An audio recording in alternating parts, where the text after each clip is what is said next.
Ang mabuting balita ng Panginoon ayon kay San Lucas.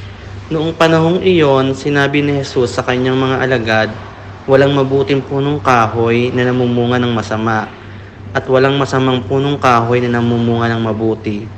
Nakilala ang bawat punong kahoy sa pamamagitan ng kanyang bunga, sapagkat hindi nakikipitas ng igos sa puno ng aroma, at hindi rin nakikipitas ng ubas sa puno ng dawag. Ang mabuting tao ay nakapagdudulot ng mabuti sapagkat tigib ng kabutihan ang kanyang puso. Ang masamang tao ay nakapagdudulot ng masama sapagkat puno ng kasamaan ang kanyang puso.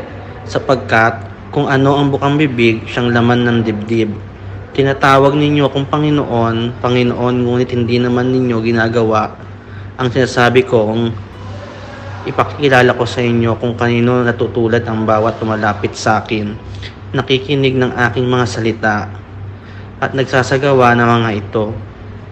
Katulad siya ng isang taong humukay ng malalim at sa pundasyong bato nagtayo ng bahay.